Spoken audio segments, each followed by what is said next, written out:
रात का समय था और गुंजन ट्रेन में अकेले सफर कर रही थी।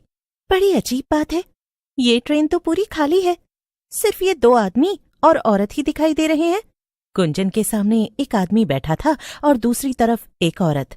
अचानक से वो आदमी ट्रेन के बाहर देखता है और जोर से चिल्लाकर कहता है, राजगढ़ का स्टेशन आने वाला है, सब लोग चौकन्ने हो जाओ। इतना कहकर वो आदमी आंखें बंद कर लेता है। ऐसा लग रहा था जैसे वो सो गया हो। ये देखकर गुंजन चौंक जाती है। अरे, ये क्या था? बड़ा ही पागल आदमी है, ऐसे अचानक से चिल्लाया क्यों? और इसके चिल्लाने के बाद बाकी सब भी आंख बंद करके सो गए। अजीब है। मगर तभी एक औरत की आवाज पूरी ट्रेन में गूंजने लगती है। आ गई, मैं आ गई, भेलपूरी बेचने आ गई। बोलो बोलो, किसे खानी है मेरी लाल लाल चटपटी भेलपूरी? अरे वाह, मुझे तो लगा ही नहीं था इतनी रात गए मुझे ट्रेन में कुछ खाने को मिलेगा। कब से भूख लगी थी, मगर अच्छा ही है ये भेलपूरी वाली आ गई। अभी पैसे निकाल लेती हूँ। गुंजन जैसे ही पर्स में से पैसे निकालने लगती है तो उसके सामने बैठा आदमी आंखें खोलते हुए गुस्से में कहता है, भेलपूरी वाली से कुछ मत लेना, वो भेलपूरी खिलाकर तुम्हें ट्रेन से उठा ले जाएगी। हाँ, भेलपूरी मत खरीदना। वाकई में बड़ा अजीब आदमी है, कैसी बहकी बहकी बातें कर रहा है। अरे मुझे भूख लगी है तो मैं भेलपूरी क्यों ना लूं? हाँ, बड़ा आया। तभी लंबा घूंघट डाले वो भेलपूरी बेचने वाली औरत वहां आ जाती है और गुंजन की सीट के सामने रुककर उससे कहती है, ओ दीदी, चटपटी मसालेदार भेलपूरी ले लियो, बड़ी मजेदार है। हाँ हाँ, मुझे लेनी है तुम्हारी भेलपूरी, मगर ये बताओ कि कितने की है एक प्लेट? अरे ले लो, पहले खाकर तो देखो, फिर बताएंगे दाम। अच्छा ये भी सही है, लाओ फिर खिलाओ। गुंजन औरत के हाथ से भेलपूरी ले लेती है और खाने लगती है। वाह, अरे वाह वाह, क्या भेलपूरी बनाई है, मजा ही आ गया। और ये पागल आदमी मुझसे कह रहा था कि मैं भेलपूरी ना खरीदूं। अच्छा, अब बताओ इसके पैसे कितने हुए? लेकिन वो औरत कुछ नहीं कहती, उल्टा जोर जोर से डरावनी हंसी हंसने लगती है।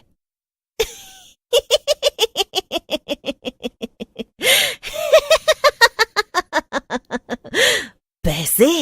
नहीं नहीं, कुछ और लगेगा। ये कहकर वो औरत घूंघट हटाती है। घूंघट के नीचे एक डरावनी चुड़ैल थी। क, क, क, क्या? चुड़ैल? तुम तो एक चुड़ैल हो।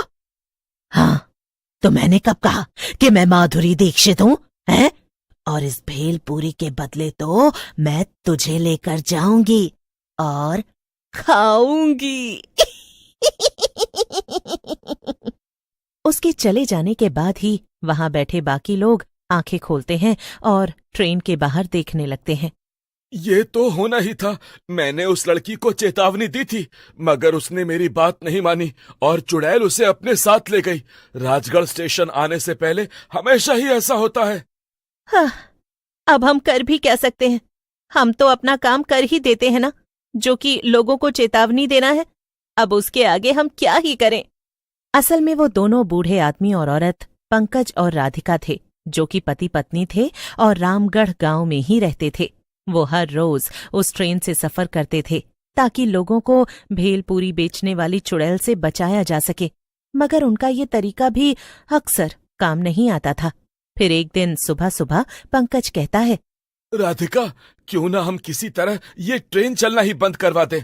अगर ट्रेन चलेगी ही नहीं तो चुड़ैल भेलपूरी बेचने आएगी ही नहीं और ना ही लोग गायब होंगे, ना मरेंगे। वो स्टेशन मास्टर है ना, रघु भाई, हम उनसे जाकर कहेंगे, उनकी बहुत पहुंच है। वैसे भी इस ट्रेन में ज्यादा लोग आते ही नहीं, वो बात करेंगे तो ट्रेन जरूर बंद हो जाएगी। अच्छा, तो फिर आओ अभी जाकर उनसे बात करते हैं। रघु सिर्फ स्टेशन मास्टर ही नहीं था, बल्कि गांव का सबसे अमीर आदमी भी था। उसकी दूसरे गांवों और शहरों में खूब पहचान थी। अरे आओ आओ पंकज भाई, कैसे आना हुआ? रघु भैया, आप तो जानते हैं कि हमारे स्टेशन से गुजरने वाली जो ट्रेन है, पिछले 3 महीनों से उस पर एक भेलपूरी बेचने वाली चुड़ैल का साया मंडराने लगा है। वो रात को आती है और जो भी उससे भेलपूरी खरीदता है उसे अपने साथ ले जाकर मार देती है। हाँ हाँ, मैंने ऐसी बहुत सी अफवाहें सुनी है, पर मैं क्या करूं? भैया, आप ना ये ट्रेन ही बंद करवा दीजिए। ट्रेन बंद हुई तो ना तो भेलपूरी बिकेगी, न लोग गायब होंगे। क्या? एक चुड़ैल की कहानी के चक्कर में ट्रेन बंद करवा दूं? अरे, मैं बड़े साहब लोगों को जाकर ये बोलूंगा तो वो मेरे ऊपर हंसेंगे, समझे? मगर रघु भैया, सच तो यही है ना?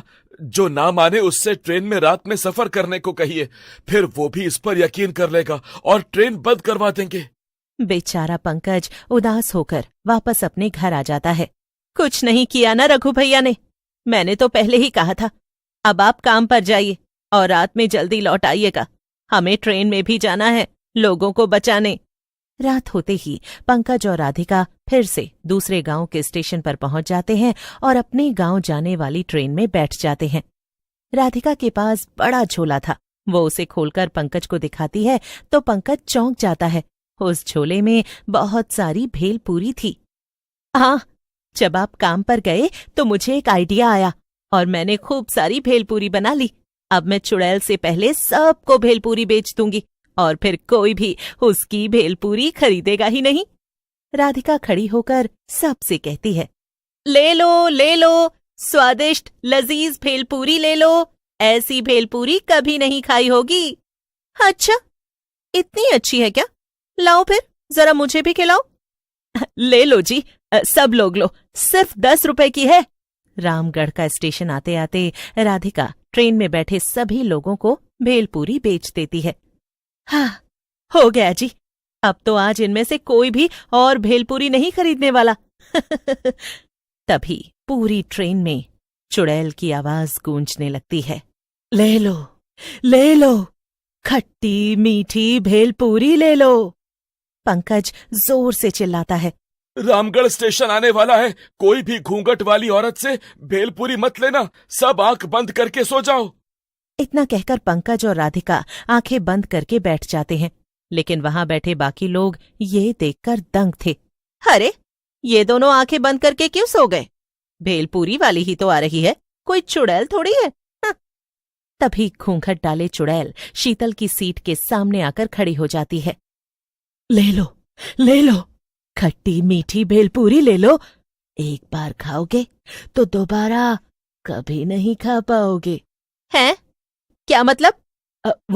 मेरा मतलब, एक बार मेरी भेलपूरी खाओगे तो दोबारा कहीं और से नहीं खाओगे। हाँ, वैसे तो हम पहले ही भेलपूरी खरीद चुके हैं, मगर तुम अपनी भेलपूरी की इतनी तारीफ कर रही हो तो खिला ही दो। हाँ, लीजिए ना। लेकिन चुड़ैल शीतल को भेलपूरी देती इससे पहले ही राधिका बीच में बोल पड़ती है, नहीं, इसकी भेलपूरी मत लो, ये एक चुड़ैल है, ये तुम्हें ले जाएगी। क्या? कुछ भी? मैं सच कह रही हूं, तुमने भेलपूरी खाई तो ये तुम्हें ले जाएगी। अच्छा, मगर मैंने तो तुम्हारी भेलपूरी भी खाई थी, तुम तो मुझे चुड़ैल बनकर अपने साथ नहीं ले गई।